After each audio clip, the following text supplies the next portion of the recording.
भोपाल के रेप और धर्मांतरण के मामले में पीड़िता ब्यूटिशियन ने पुलिस पूछताछ और एफआईआर में बड़ा खुलासा किया। पीड़िता ने बताया कि आकाश नाम का युवक अपने साथ संजना नाम की लड़की को लाया था। बाद में संजना से दोस्ती हुई और वो शाहपुरा में एक रूम लेकर रहने लगे। संजना ने अमरीन से मुलाकात करवाई। उसी दौरान पीड़िता को पता चला कि संजना ने धर्म परिवर्तन कर अपना नाम जन्नत रख लिया है। उसने बताया कि अगस्त 2025 में अमरीन के दोस्त चंदन यादव ने नशीली दवाई पिलाकर जबरदस्ती शारीरिक संबंध बनाया। सितंबर 2025 में अमरीन मुझे अहमदाबाद ले गई। यहां याशीर घीवाला ने मेरे साथ जबरदस्ती शारीरिक संबंध बनाए। उसने बताया कि किसी तरह इनके चंगुल से भागकर मामा के यहां छत्तीसगढ़ के मुंगेली पहुंची।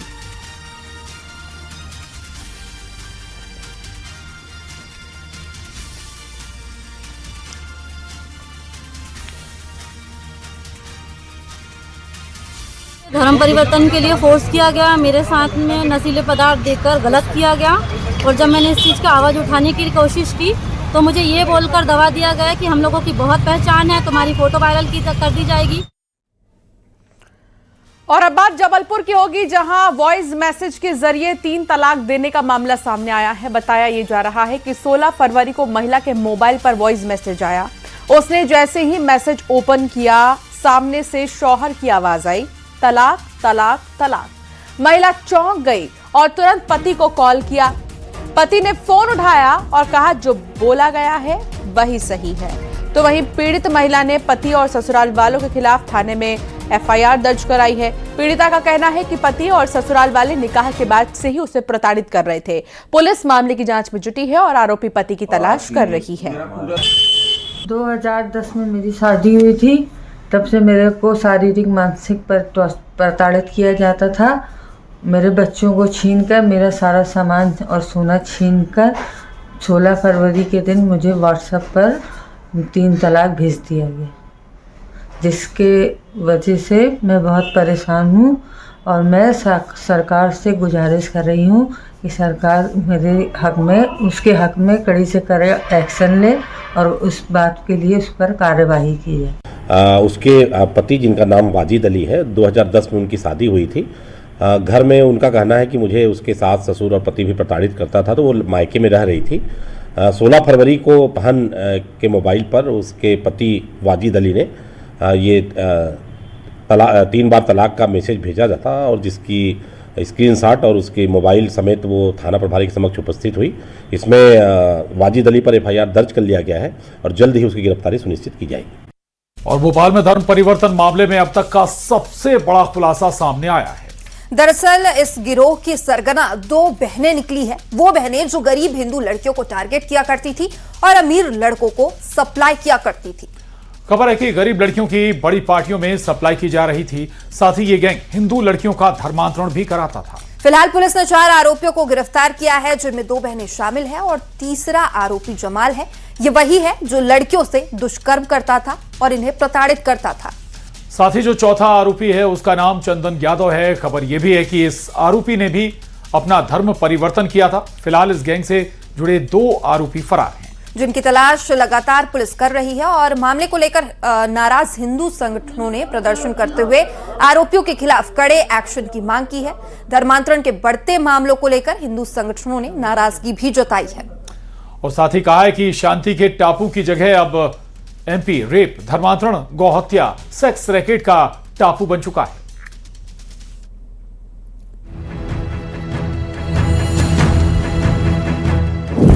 धर्मांतरण की साजिश, उबाल और सवाल।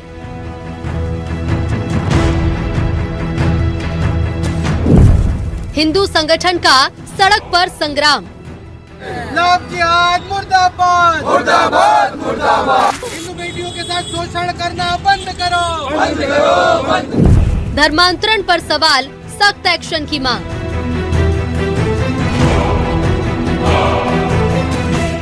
भोपाल में धर्म परिवर्तन और शोषण के मामले ने पूरे शहर को हिलाकर रख दिया है। अमरीन और आफरीन नाम की दो बहनों ने मिलकर एक संगठित गैंग खड़ा कर रखा था, जो गरीब परिवार की लड़कियों को नौकरी और मदद का लालच देकर अपने जाल में फंसाती थी। इसके बाद उन्हें ब्लैकमेल कर मानसिक, शारीरिक शोषण और जबरन धर्म परिवर्तन के लिए मजबूर किया जाता था। मध्य प्रदेश में लगातार सामने आ रहे धर्मांतरण के मामलों के बाद अब हिंदू संगठन सड़क पर उतर आया है। हिंदू संगठनों का कहना है कि मध्य प्रदेश अब शांति का टापू नहीं रहा। मध्य प्रदेश अब गौ हत्या, धर्मांतरण और सेक्स रैकेट का टापू बन चुका है। प्रदेश की राजधानी भोपाल में सामने आए धर्मांतरण और देह व्यापार के अवैध और हैरान कर देने वाले मामले को लेकर अब सियासत गर्मा गई है। आज बजरंग दल के तमाम कार्यकर्ता आप देख सकते हैं तस्वीरों में कि भोपाल के बाग सेवनिया थाने में पहुंचे हैं और यहां पर थाना प्रभारी के नाम एक ज्ञापन भी सौंपा है, जिसमें लिखा हुआ है कि हिंदी युवतियों से दोस्ती कर भाइयों से दुष्कर्म, धर्मांतरण और शारीरिक शोषण करने के जो मामले सामने आ रहे हैं, इन पर ठोस कार्रवाई होना चाहिए। सर, अभी तक जो कार्रवाई हुई है उससे संतुष्ट नहीं है क्या बजरंग दल? अभी तक जो कार्रवाई प्रशासन ने की है हम उससे संतुष्ट तो हैं, पर अभी 2-3 लोग इसमें फरार पाए जा रहे हैं। हम माननीय प्रशासन से मांग करते हैं कि इनकी जांच करें, इनकी लिंक निकाली जाए, क्योंकि इस लिंक में और भी लोग प्रशासन को मिलने वाले हैं। आपने देखा होगा उत्तर प्रदेश में एक झांगुर बाबा की लिंक निकली थी, तो हमारी 100 से 200 बहनें उस लव जिहाद में पाई गई थी। भोपाल में भी इस प्रकार का झांगुर बाबा पैदा ना हो, इसलिए मध्य प्रदेश शासन कठोर से कठोर कार्रवाई करे, इन पे बुलडोजर चलाए और इनको जेल में डालने का काम प्रशासन करे। मध्य प्रदेश में एक के बाद एक धर्मांतरण के मामले सामने आ रहे हैं और हिंदू लड़कियों को निशाना बनाया जा रहा है। अब ऐसे में सवाल है कि आखिर धर्मांतरण की इस फैक्ट्री का असल मास्टरमाइंड कौन है? वासु चौरे, न्यूज़ 18, भोपाल। और अब बात भोपाल में चल रहे मेट्रो के काम की। राजधानी भोपाल में मेट्रो परियोजना को लेकर नया विवाद खड़ा हो गया है। कब्रिस्तान के नीचे से गुजरने वाली अंडरग्राउंड मेट्रो पर राजनीति तेज हो गई है। प्रस्तावित अंडरग्राउंड कॉरिडोर शहर के सबसे पुराने कब्रिस्तान बड़ा बाग के नीचे से गुजरेगा, जहां सरकार आधुनिक तकनीक के सहारे सुरक्षित निर्माण का दावा कर रही है, वहीं कांग्रेस विधायक आतिफ अकील ने इसका विरोध जताया है।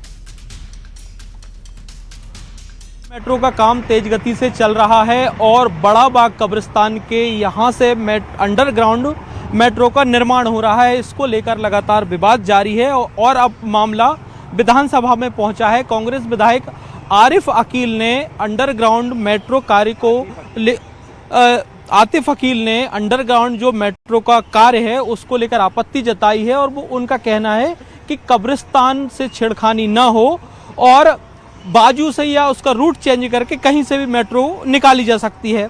इसी बात को लेकर नगरीय प्रशासन मंत्री कैलाश विजयवर्गीय ने कहा है कि एक नई टेक्नोलॉजी आई है, नेटम टेक्नोलॉजी। इसके अंतर्गत जो है एक मशीन है जो 15 से 20 मीटर अंदर तक जाकर टनल बना देती है।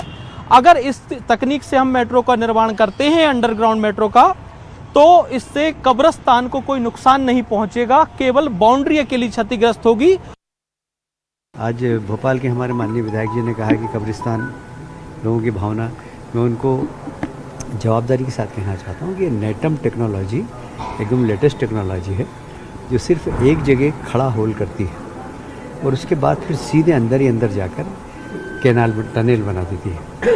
तो ये अंडरग्राउंड जो ट्रेन जा रही है उसमें उनके यहाँ की एक भी कब्र को कहीं क्षति नहीं पहुँचेगी। देखिए, वो तो जो बात आतिफ अकील जी ने की है, कहना कि उनकी भावना समझनी चाहिए सरकार को और उसके आधार पर बैठक लेकर उसका निराकरण करें।